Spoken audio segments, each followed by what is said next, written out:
Yes, yes, yes. Welcome to another episode of Hip Hope Hooray, Men Talking Health. I am your MC for this evening. I am Oya Gilbert, and we got a really dope program for you this evening, really today. I got in the building one of my constituents, a hip hop legend, Juice Crew alumni. He's just extra dope. He brought us songs like, or rather a dope verse on the symphony. He gave us songs like Me and the Biz, which was extra dope, where he imitated Biz's voice. And then, of course, his hit Born to Roll that came out in the mid-90s. Ladies and gentlemen, it is no other than Master Ace. What's going on, Ace? What's going on, Oya? How you doing? I'm doing good, family. Just trying to survive this weather. But I'm really glad to have you in the building. Good to be here, brother. What's happening? Well, listen, today's episode, we are going to be talking about multiple sclerosis, MS, which is a chronic, often debilitating autoimmune disease of the central nervous system, the brain, the spinal cord, optic nerves, and where it attacks the immune system, attacks the protective myelin sheath covering around the nerve fibers. Essentially, in layman's term, the coating around the nerve fibers is attacked. And it's a terrible disease. And Ace has been living with this disease for quite some time. And he is blessing us with the presence of sharing more about this disease. So like I said, Ace, I'm glad that you're here. And before we get into, your health journey, let's go back to that time in your career around diagnosis. What was your life like for you musically and personally around 2000? Well, I was at a point in my career where it looked like I wasn't going to be putting out another album. I was trying to focus on producing more, just focusing more on the production side. I was shopping beats around the industry and having meetings and trying to play my music for people to see who wanted to possibly use some of my beats. I had a couple of records that were pretty successful on the radio, Born to Roll, sitting on Chrome, INC Ride. So I had a little bit of a resume as a producer. And so I had kind of given up on the idea of putting another album out. Like I felt like I had, my career had kind of ran its course and it was time for me to do something else. I even submitted some resumes to some labels to try to get a job, maybe as an A&R at a label. So I was that's where I was around 99. That's where I kind of was. Yeah. So, and I forgot that aspect of it that you also produce. And so, which makes perfect sense. So like, what was some of the symptoms that you were experiencing at that time frame? I was getting this numbness. I would lose like feeling in my arm, like pins and needles, like heavy duty pins and needles in one arm while I was in the shower. A lot of times it would happen. And it would last maybe, it almost felt like my arm went to sleep, like on its own. And it would last maybe, 5-10 minutes where I just had to kind of like keep working it. And I couldn't really use it until the feeling came back. And then, so those were like the first kind of symptoms. And then I had maybe like several months later, I had a episode of, it was called optic neuritis. Optic neuritis, okay. Yeah, and so what that is basically, it looks, in one eye, it looked like somebody had taken a picture with a really bright flash. That that sensation that you get when you go like, and so that one eye stayed in that status, like it was as though a flash had gone off the whole day. And I thought there was something going on with my vision. So then I went to see an ophthalmologist and a couple of different eye doctors trying to figure out what was going on with my vision. And then the final thing that happened was, after optic neuritis kind of went away, they gave me like I want to say it was kind of like a steroid or something like that, some pills to take or whatever. And eventually vision came back. It took a month or so for it to get back to, I won't say normal, but it got back to where I didn't have that sensation anymore. And then maybe a year after that, probably like right around 2000, one of my feet went to like sleep. Like it was like, it started on like my right foot, and it went completely numb, like pins and needles for the whole day though. So now I'm kind of like damn near limping around. And then by the next day, the right foot was better, and it was in the left foot. And I was like, something's going on, Right. And so, and so me and my wife talked about it, and she's like, let's. So I made a doctor's appointment. Actually, I went to the emergency room in Kings County Hospital. I went there, and that's where I got a million tests, battery of tests, and ultimately the final test was a spinal tap, and it did that. That was when they finally came to me with this diagnosis, and that was in 2000. And right, so before you got the spinal tap, was you trying to manage? Did you go to the doctors like right away, or did you try to manage those symptoms on your own before you went? Like, yeah, I didn't go right. I didn't go to the doctor right away because I thought I just pinched a nerve. I thought I was doing some stuff in the gym, and I'm like, I did something. I don't know what I did, but like my arm, every now and then it's like going. So I was in my mind self-diagnosing myself, and like, I got a pinched nerve. But then when the eye thing happened, I didn't even think the eye thing was related to that. Like I didn't make the connection that what happened with my vision had anything to do with that. But then when the foot thing happened, I knew something was wrong, because we all have episodes where our feet fall asleep. It happens, right? You sit in the same position, but for my foot to feel like that for an entire day, and then the next day, then the other foot is feeling that way, and the other foot is better. Like it was just like, I knew something was weird was going on. Yeah. And normally, your foot, like you said, foot. I mean, I've been sitting on the toilet a long time and get up and things fall asleep. You know what I mean? Yeah. But it normally recovers in maybe 10, 15 minutes, not all day, like you said. Right. That's crazy. And so I do know that at the time you were working on the disposable arts project around the time of your diagnosis, and I'm just curious because, well, first, before I even go there, did you know what multiple sclerosis was? Just in general, did you? I'm sure you heard of it, but did you know anything about it? Or? What I knew about it was that Richard Pryor had it, and Montel Williams, the TV host, had it. Yeah. Okay. And that's those are the only two people that I could name off the top of my head that I knew had it. In my mind, I always associated it with people in wheelchairs, people walking with canes, and so the reality that I may not be able to walk, in my 50s was kind of like right in the forefront of my mindset, which kind of put me into not a great state of mind. Thinking about what my long-term health was going to be looking like. In my mind, I was already kind of creating the scenario in my head of what life was going to be like in 10, 15 years. Scenario, basically, like. Yeah.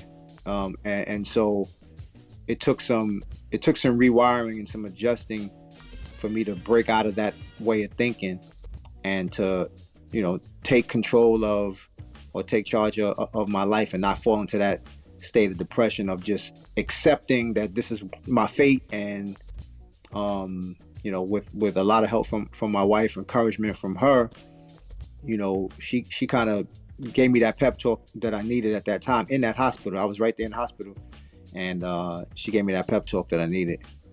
Yeah, shout out to the missus for everybody. We all need that great care partner in our life. So shout out to the missus. So like I was saying, you was working on the disposable art project around time of diagnosis. How did you stay focused creatively, with that major change, happening in the background? So to be fully clear about that, when I got the diagnosis, it was after the diagnosis that I made the decision to work on to do another album. Ooh, okay, okay, okay. The diagnosis was the thing that pushed me to go back in the studio and record, because I said, well, I don't know what my quality of life is going to be like going forward.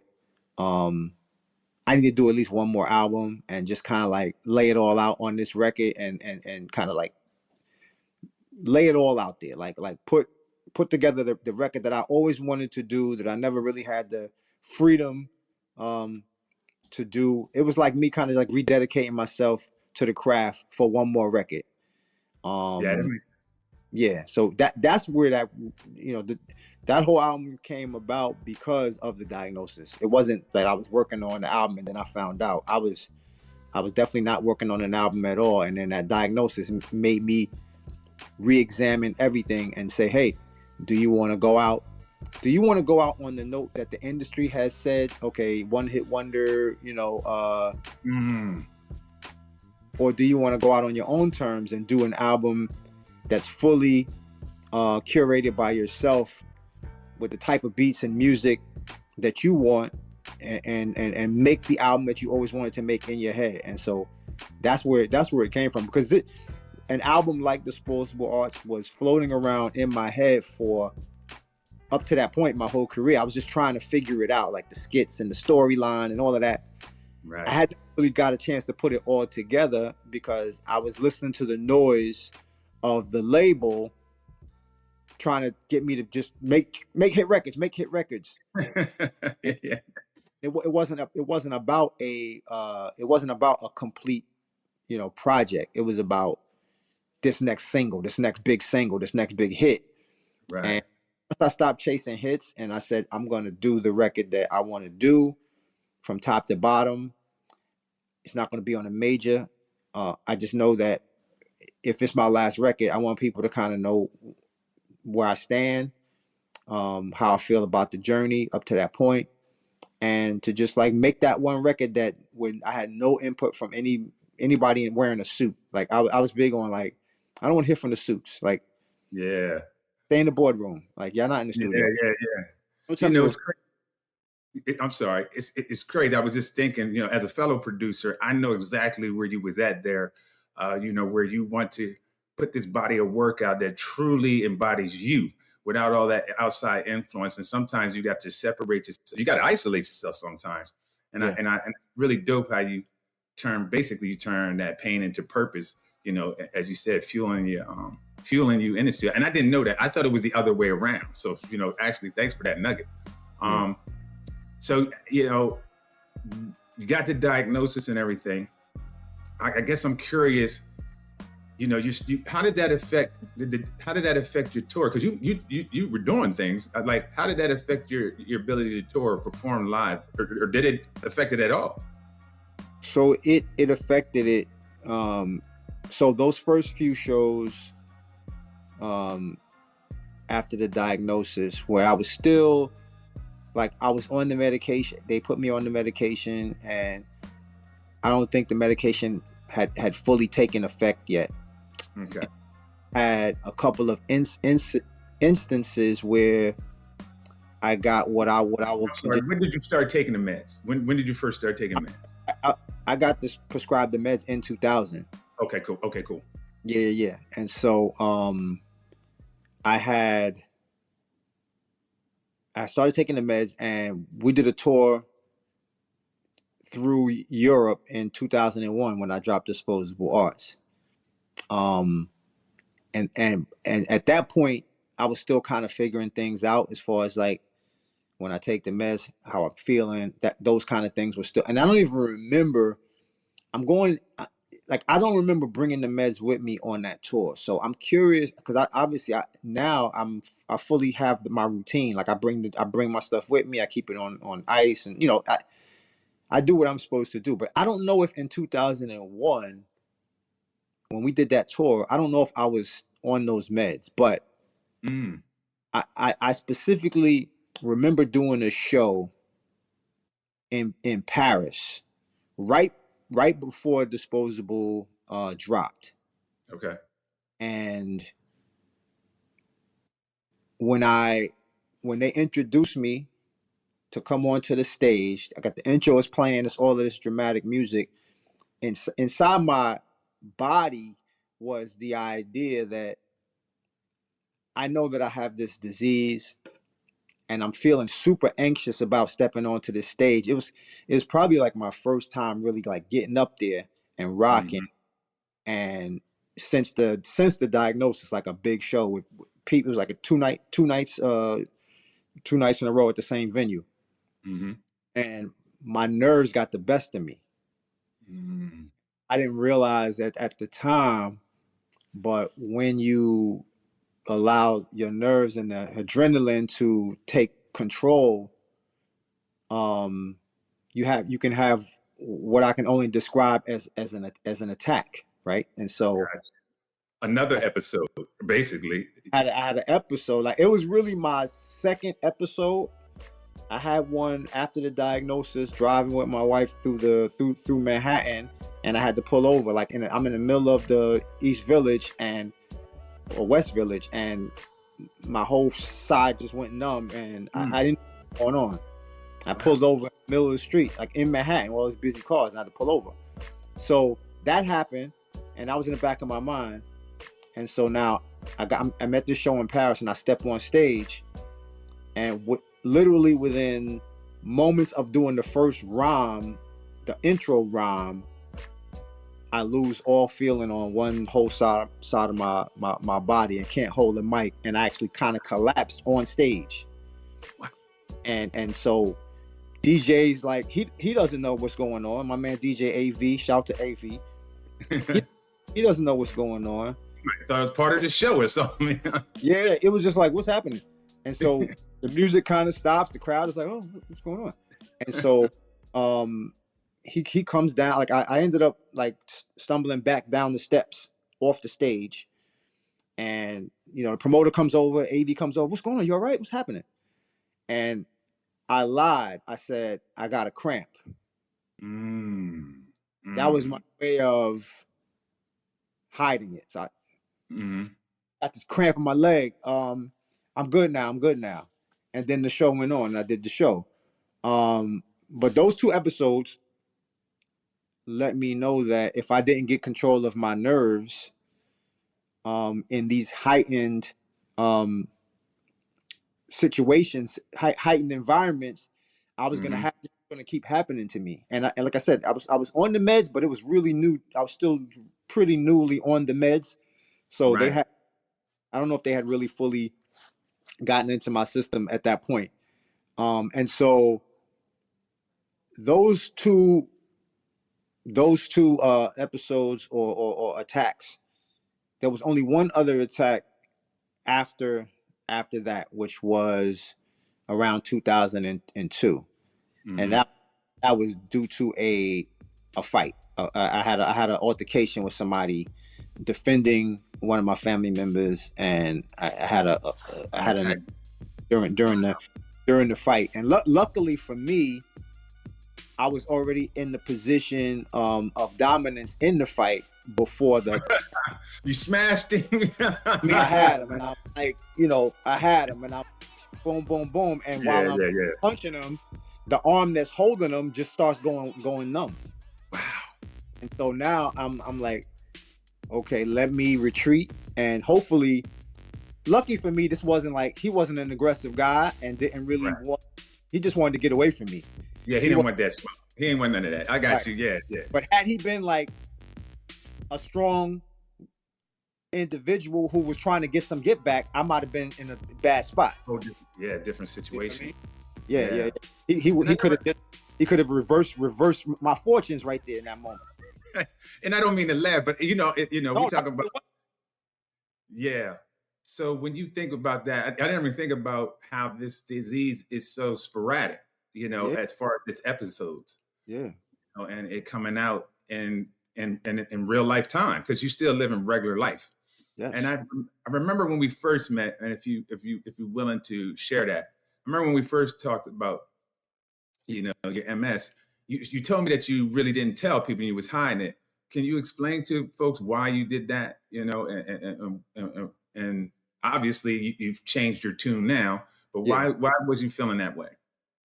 So when I got the diagnosis and then I went and did the album Disposable Arts, I what I wanted was for people to hear this album, accept it, and appreciate it on its face value. And I wanted to feel like people genuinely liked the music and weren't just feeling sorry for me because of God. this. I wanted to be judged on my talent Mm-hmm. and my music and not on, oh, it's such a sad story, I'm going to buy his album God.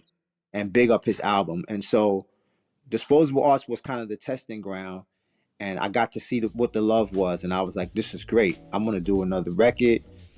And so I decided to just keep going doing records, and let's just let the people speak without them knowing anything about my condition, to see if the Right. love is real. I wanted to see that the love was real. And so I hit it for about 10, 11 years.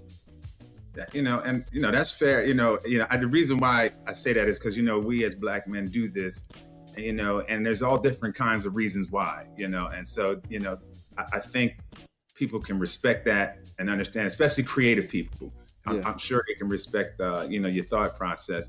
And then you were part of, or you formed, y'all had a group, lowercase EMCs, and I don't think it was officially y'all formed in 2005. So this was certainly after the diagnosis. And I want to give a shout out to the collaboration with Strickland, Punchline, and Wordsworth. Y'all had all of y'all had a debut album called The Show. Yeah. And my question is, really, you kind of forming this group, or you being a part of this group, was that a decision based off your health situation? Was that influenced you shifting from sort of like a solo artist to that, or it had nothing to do with it at all? Just out of curiosity. Well, in my mind, when I did Disposable, that was going to be my last album. Okay. And then the distributor went out of business less than a month after the album came out. And so I felt like that album didn't get pushed the way it should have got pushed. A lot of people, it missed a lot of people. So I was like, I'm going to do one more record, and make the storylines connect to each other so that people who missed Disposable will hear this album and then go back and hear the rest of the story and go get Disposable. It was my way of propping up Disposable Arts the way I felt like it deserved to be. So I did A Long Hot Summer. And so after those two records, I said, I'm good. Like, I already had said Disposable was the last one. Okay, now Long Hot Summer. After this, I'm good, right? But I was like, I still want to rap, but let me do something different. Let me do some special. I call them special projects. And the first special project was EMC. Now those brothers had been touring with me from 2001. The Disposable Arts tour featured Wordsworth, Punchline, and Strickland, and that's who I was on stage with every single night. They would come out we would do a freestyle together, and obviously we had songs together because they were on. All three of them were on two different songs on the album. So we had to perform a lot. So people started seeing us perform a lot together. And then as I went back out to perform songs when Long Hot Summer dropped, and all in between, if I had a show in Europe or anywhere, I would reach out to Strick, see if he was available. He's a fireman and a paramedic. So if he had to work, he couldn't do it, then I would call one of the other brothers. Yo, you available? I just need somebody to rock with me. And so there were several shows where I brought Strick. Most of the shows I brought Strick. Sometimes I brought Wordsworth. Sometimes I brought Punchline. And so over the course of time, people got used to seeing us on stage together a lot. And so that's how it was. Like, it was really an organic formation of that group, and the fans wanting to hear more from us as a collective, because we did a song that was supposed to be on A Long Hot Summer. I can't remember the name of the joint off the top of my head, but we had a song that was supposed to be on A Long Hot Summer. It didn't make the album, so we just threw it out there as a bonus record, just a free record on the internet. And everybody like, oh, I want to hear that. I want to hear more like this. So the fans really planted the seed of us maybe doing a full length project. And so 2006, we started working on music, and we thought it was going to be coming out in 06 or 07. But then actually didn't come out till 08 because two things happened. Mm-hmm. Another group, well, we were actually calling ourselves GMC, like the automaker. Okay. Originally, we were GMC. Okay. And so all the songs, we were saying GMC. And then a group out of Atlanta that was affiliated with Ludacris came out called GMC. And they had a video, they shot a video and everything. And I'm like, yo, we can't use GMC. Yeah, we got to pivot. but we done wrote all these rhymes that rhyme with we saying stuff GMC. So how do we change it but don't have to change everything? So we went from GMC to EMC because everything's still all still. Yeah. That's dope. But that required going in and re-recording a lot of songs, hits. And then one of my partner, Filthy Rich, his hard drive crashed, and we lost like half the album and had to re-record. So I hate them days. I hate them days of the hard drive and the disc that crashed on us, man. We lost so much good stuff back then. So the 06 album, what we thought was going to be an 06 album ended up being a 2008 album because of all of the confusion that happened in between. Got you. So you had mentioned, we talked about you hiding, just not disclosing it, not necessarily hiding, but just not disclosing it to the public, and you kept it private for about 13 years, I think. Yeah. And so when you did finally say, I'm gonna tell people about it, how did your peers in hip hop react? How did your fans once you shared that, and what was your reaction to that? First, let me for a reason, and then how was your reaction to it? Let me tell you why I even came out with the disclosure of it, because Please, yes, something prompted that. So okay, we were in Europe on a tour. I was with Marco Polo, Strick, our driver Maria, and my guy Steve the Angry Merch guy. We're in a van. We're driving through the Czech Republic. We get pulled over by what looked like a damn SWAT team, and they didn't just pull us. They didn't just pull us over on the highway. They had like a SWAT truck, and they pulled in front of us and guided us off the highway into some police compound, and made us all get out of the car. And this was like this stop was like over an hour.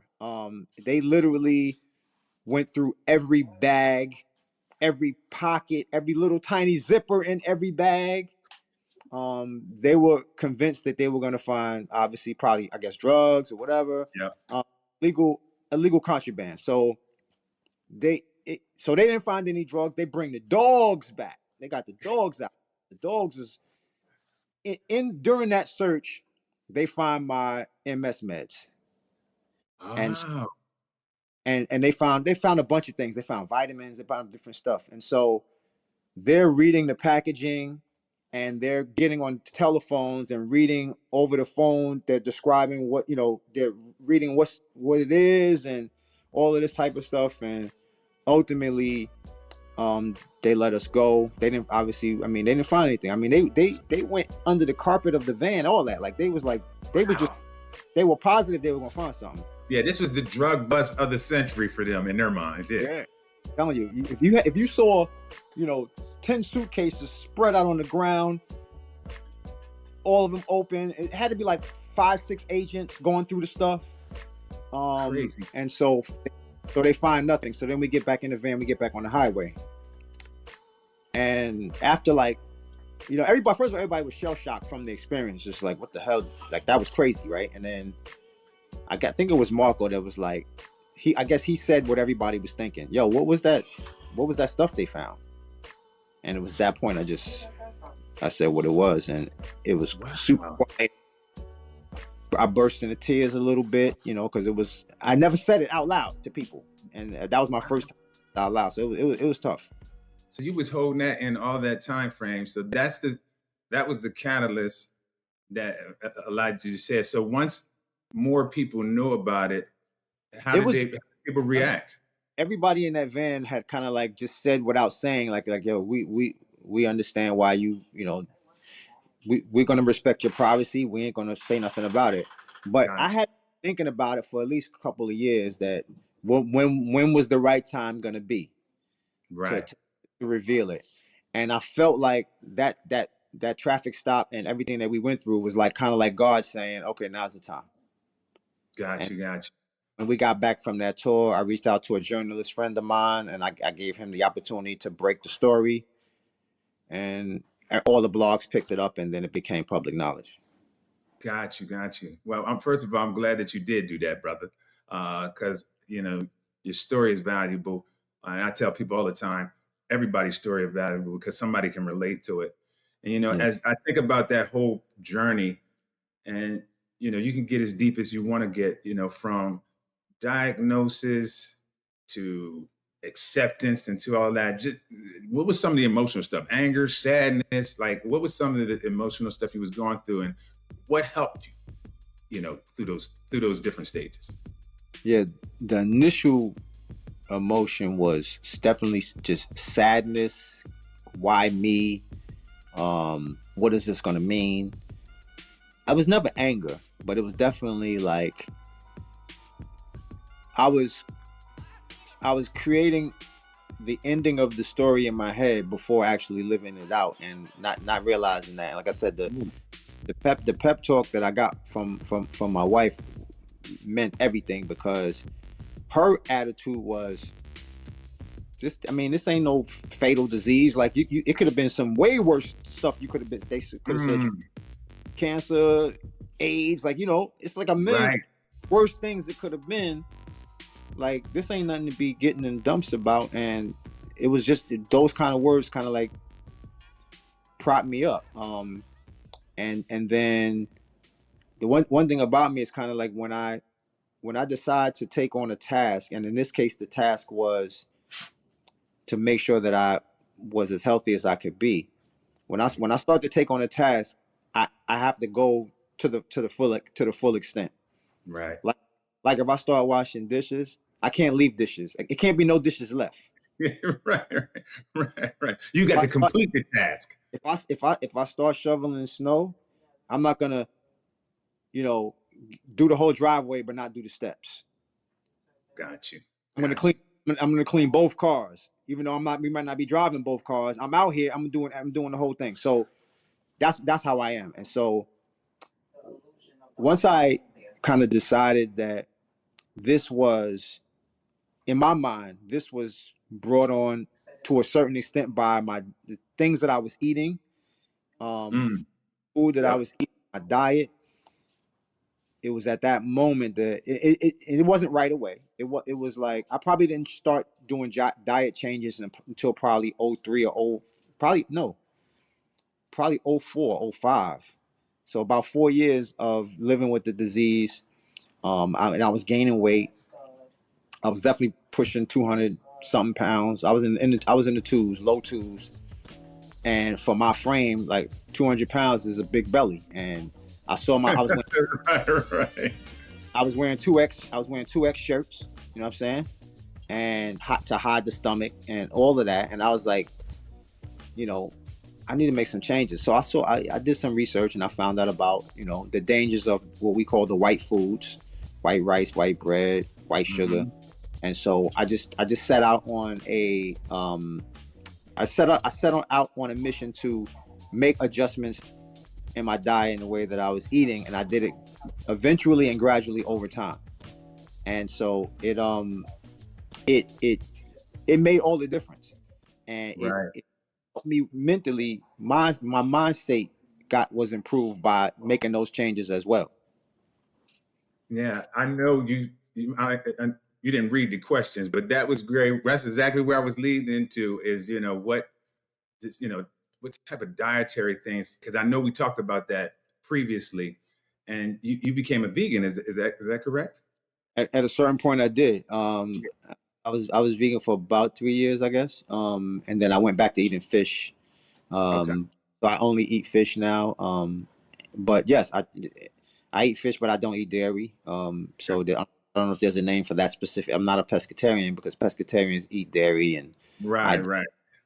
so You got your own lane, Ace. yeah. This I'm just trying to do what kind of I feel like works for me. Helps Right, me stay at a healthy weight, keeps that belly under control, and right. keeps me physically strong. My gym regimen was another thing that I added Mm-hmm. to it, and staying consistent in the gym because our bodies, if we don't exercise them, they are going to deteriorate over time, and that much I know. If it's like if you're not getting better, you're getting worse. You know what I mean? And so I've just these are things that I just kind of adopted for myself. And so and when people see me on stage, I don't know Right. if you see me perform, but like No, I man. And stage, I treat it like it's a I treat it like it's a cardio workout. mm-hmm. I was gonna say you got mad energy. Yeah, Yeah. yeah. Mad movement. And the reason I do that and the reason I move like that is because I always tell myself in the back of my mind, I don't know when if that moment's gonna happen where I can't run around on stage. Mm-hmm. I want to be able to say, yo, I use these legs to the maximum. I use Right, these, right. While I could. yes, while I could. Exactly. So yeah, you've really touched on the last two things I wanted to talk about because the fitness thing. I know you heavy into that. I think you were coaching football too, right? When you doing that? Glad you brought that up. In 2002, which is a year after the diagnosis, that was another decision that I made. I did disposable arts, and I also started coaching because it was something that was always in the back of my head. Um, I love the sport, and I wanted to give back in some way. Right. And I'm I'm not even gonna say I discovered coaching. I'm gonna say coaching discovered me. Coaching Mhm. found me, but And at it what was level? What level were you coaching? I was coaching at a high school in Brooklyn. Okay, cool. Okay. I coached 9 years at this high school in Brooklyn called Canarsie High School, and then 2 years in a school in Jersey called Irvington High School, which is Queen Latifah's alma mater, if I'm not mistaken. Um, Mm, but those 9 years in Brooklyn were like super impactful. The young men that I met, in that program, uh, many of them I'm still in touch with. They are now in their 30s with families and kids, and they still reach out to me on holidays. Happy coach, happy birthday, coach, those kind of things. I wouldn't trade it for a word. It was one of the best things I ever did, and I dedicated myself to coaching also because of the diagnosis. Because something I kind of like felt like I wanted to do in the back of my head, but maybe I would have never stepped out and done it until the diagnosis. And I'm like, yo, I got to do everything. So many gotcha. things.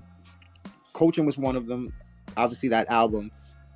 I skied for the first time. I snowboarded for the first time. I paraglided off the side of a mountain in New Zealand. Something I would have never even considered doing. Doug, I and I'm only smiling because I feel you because I lived this certain life prior to my diagnosis. And then once I got diagnosed, I'm so upset that it took a diagnosis to send me to a space of, like you said, doing things that's just really living life, like Yeah, just living life to the fullest that I used to maybe made it consider corny, stuff I used to might have considered corny or whatever the case may be. yeah. And so, just mad respects, for you and all that good stuff. I'm just so glad you're still here on this planet. You blessed my childhood. We're in the same age, but I've grown up on this side of the space, listening to your music and everything. And now to get this, this personal thing into your world, living with this chronic disease is like, really means a lot to me. And so I just want to close with a couple things. One, I want you to get an opportunity. One, do you got anything popping that's, musically, creatively? Do you got anything coming out that's new outside of what doing? I know you tour and do stuff with your previous catalog, but do you got anything new? Working on a new album with Marco Polo. We actually started mixing it. That's coming out this year. No, So it, it'll be let's our go. third album. It'll be our third album together. Okay. Super excited about it. Got some really nice songs on there. I think people gonna really love what we have. Um, my hip hop musical, The Falling Season, is still in development. We've actually have a cabaret version of it, which is like a 1 hour show where we just feature the songs from it. Mhm. We'll take that out on the road and go to a few venues around the U.S. and just perform the songs to people so they can kind of learn more about the show, hear some of the music. And I'm narrating and performing a couple of the songs with the cast. Um, and my wife, Lachey, is working on new music, and we're constantly clicking away trying to put together some nice songs for her. She got a couple really nice bangers that we're just waiting for the right time to drop. She's a big deal out in Brazil, so I feel like this year she's going back to Brazil to do some more shows. So yeah, stay tuned, man. Okay, okay. I love it. I love it. Well, I really appreciate you, one, allowing us the foundation to use. You got a song called Plant Based that we intend on using in different spaces to promoting clean health and just clean eating and good health. So I appreciate you allowing us to do that. That was a huge solid for me.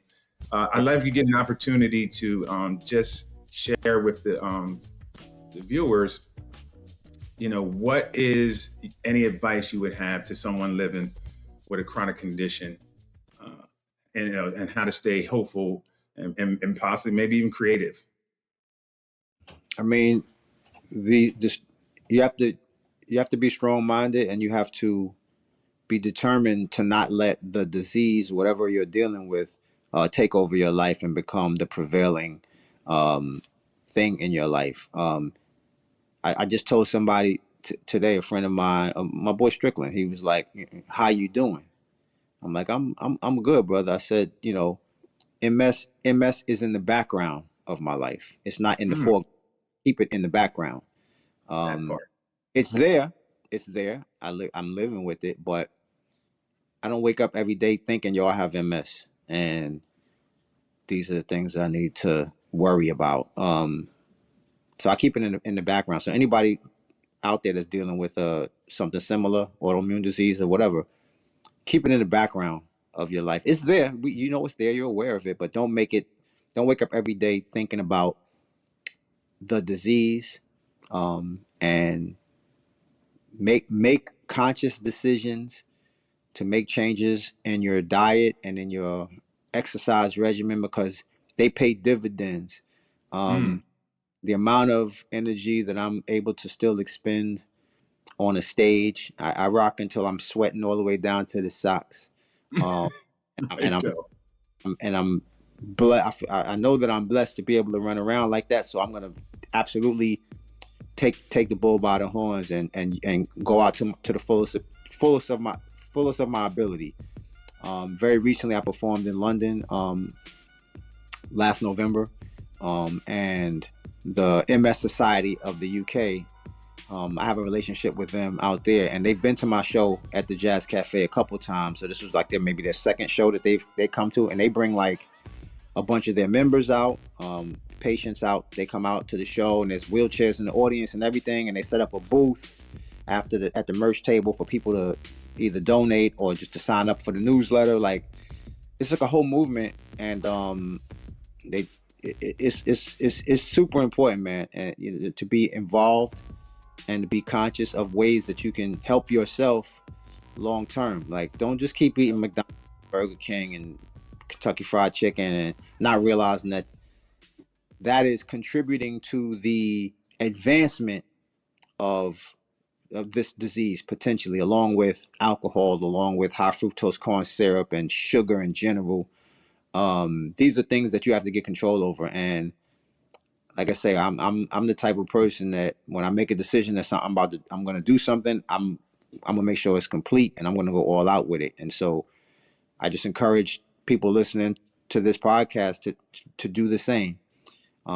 And your health is the most important thing. So why wouldn't you want to do everything to completion and make sure that you are as Right, solid as you be? And that's something that you can control. You can control what you eat, what you put in your body. right, right. That part. Man, once again, Ace, I appreciate you joining me, man. We've been trying to make this happen, and I really appreciate your time No problem. and all that great stuff. Typically, when I close my show out, not typically, every time I close my show out, I ask one question to all the guests, and you can't use your own songs, but when you want to get psyched up, geeked up, hyped up, whatever that is, give me one hip hop song that you bang. There's a million, but the first my mind, because it's a record that when I hear it, I'm always gonna pick a record that what a record that makes me make the ugly face. That's the term that I use. When I hear it, I go.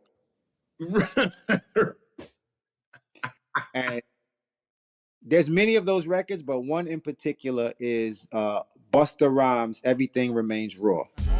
Ooh. Yes, sir. Yes, sir. Yes, sir. Yes, sir. Yes, sir. Oh man, listen, I appreciate you dropping that gem on us. I know about the ugly face. I feel you. Well, like I said, Ace, I appreciate that, and thanks for everyone joining us. I'd like to give a shout out to our sponsors, Johnson & Johnson and Pfizer. And as I always end the show, peace out and keep 50 guessing.